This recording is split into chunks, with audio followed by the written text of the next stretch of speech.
श्री स्वामी समर्थ. नमस्कार. सातारा मेजवानीमध्ये आपल्या सर्वांचं खूप खूप स्वागत आहे. आज मी तुम्हाला खास लहान मुलांसाठी बीटचा पराठा करून दाखवणार आहे. तर चला सुरुवात करूया. आणि त्यासाठी लागणारे हे साहित्य, हे मी बीट घेतलेले आहेत, चांगले मस्त छान. तीळ आहेत, थोडंसं डाळीचं पीठ घेतलेलं आहे, मिरची पावडर, गव्हाचं पीठ, कोथिंबीर बारीक चिरून, लसूण, धनाजिरा पावडर, हळद, आलं थोडंसं आणि ओवा. तर आता आपण सुरुवात करूया. हे बीट मी घेतलेले आहे, ते आपल्याला पहिल्यांदा त्याची साल काढून खिसून घ्यायचं. आणि खिसल्यामुळं काय होतं, मिक्सरला पटकन वाटलं जातं.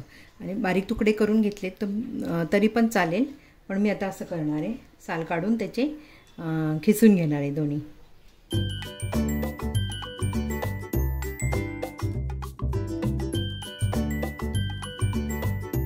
तर हे मी खिसून घेते दोन्ही. बीट खिसल्यामुळं काय होतं, मिक्सरला पटकन बारीक होतं. आणि आपण तुकडे टाकले ना तर त्यात तुकडे तुकडे राहतात, शक्य म्हणून मी असं खिसून घेते अगोदर. हे आता मी जे खिसून घेतले बीट, ते आता मिक्सरला पण वाटून घ्यायचे.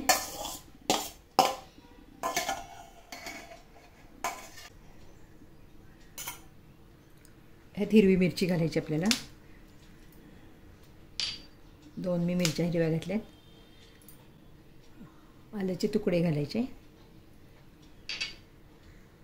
4-5 लसणाच्या पाकळ्या घालायच्या. आता हे मिक्सरला मी बारीक करून घेते. आता एकदम आपलं बीटचं वाटून झालेलं आहे मिक्सरला. आता पाहू शकता तुम्ही, कलर पण सुंदर आला आहे. आता आपण हे ह्याच्यातमध्ये जे आपल्याला मळायचं आहे त्यामध्ये आपण आता काढून घेऊया. पाणी न घालता मी हे वाटलेले आहे. हे आपला बीटचा खीस बारीक झालेला आहे एकदम छान. आता यामध्ये आपल्याला गव्हाचं पीठ जेवढं बसेल ना तेवढंच घालायचं आहे.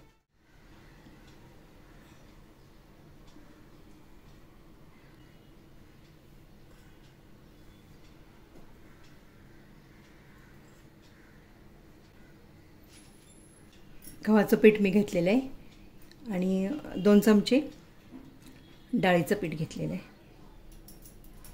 मिरची पावडर, आपण मिरची पण, हिरवी मिरची पण वाटणात घातली, तर मुलांना कसं तिखट आवडेल किंवा कसं त्या प्रमाणात तुम्ही घाला. धना जिरा पावडर, ओवा थोडासा घालायचा,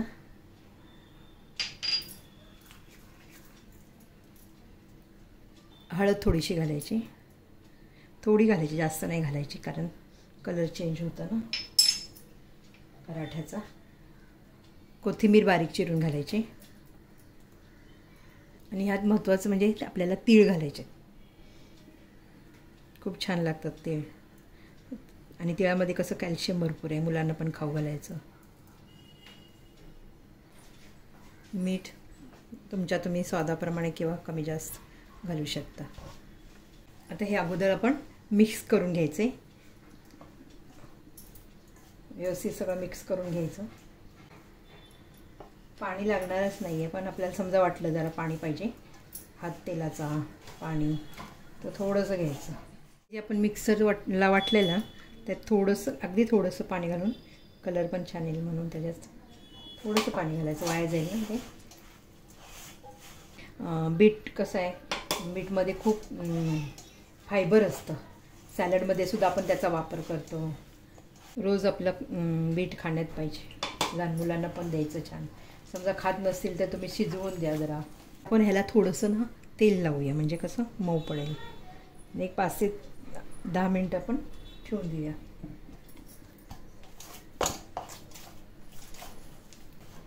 छान असा गोळा झालेला आहे, कलर खूप छान आलेला आहे. मुलांना खूप आवडेल कलरफुल पराठा. बीटचा कलरफुल पराठा बनवून द्यायचा छान. त्याच्यावर थोडं झाकणाने ठेवून 10 मिनटं ठेवते.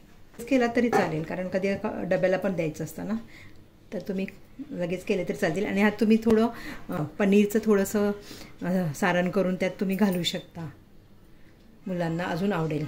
तर 10 मिनटं झालेली आहेत आपली. तर आपण पराठे लाटून घेऊया. थोडासा तेलाचा हात घ्यायचा,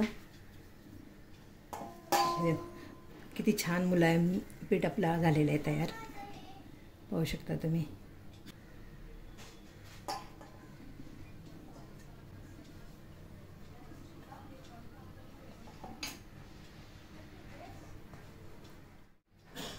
थोडेसे तीळ आपण वरून लावूया.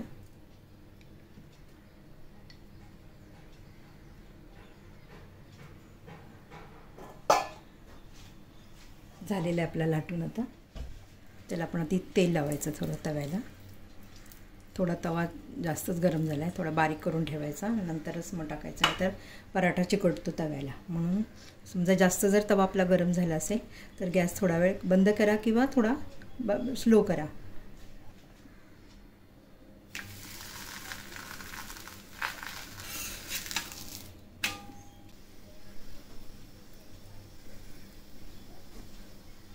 दोन्ही बाजून आपण छान भाजून घ्यायचं.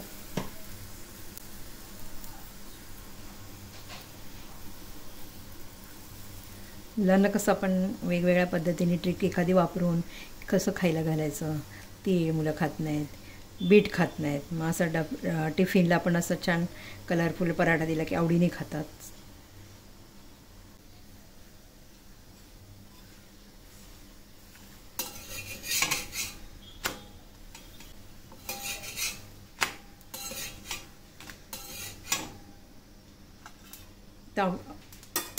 आणि मी 1-2 प्रकारे तुम्हाला पराठे लाटून दाखवते वेगवेगळ्या पद्धतीने. दुसऱ्या पद्धतीने मी बनवून दाखवते.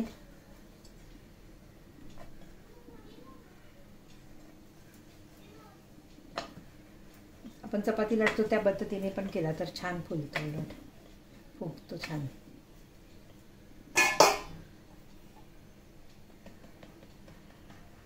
थोडंसं तेल लावलं मी म्हणजे छान फुगेल. आणि थोडंसं तीळ पण वापरायचे आपण आतमध्ये. आणि असं इकडून ह्या बाजूने आणि असा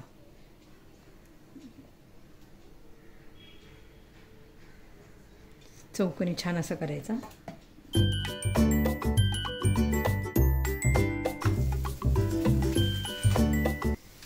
दोन्ही बाजूने छान व्यवस्थित भाजून घ्यायचा.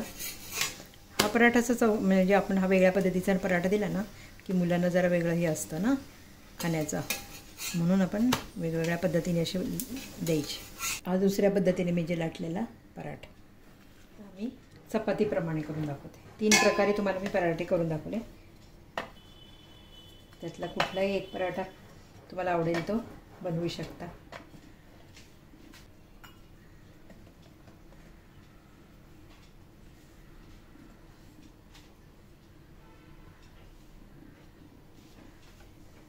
असं साईडने आपण जरा हे करायचं म्हणजे कसं फुगतं छान.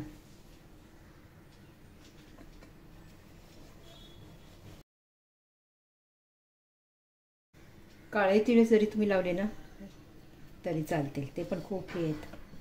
त्यात काळ्या तिळामध्ये पांढऱ्या तिळामध्ये खूप कॅल्शियम आहे.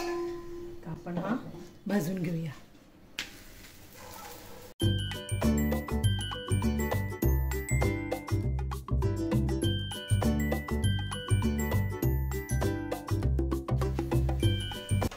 पराठे लाटून झालेले, चटणीवर खाऊ शकता.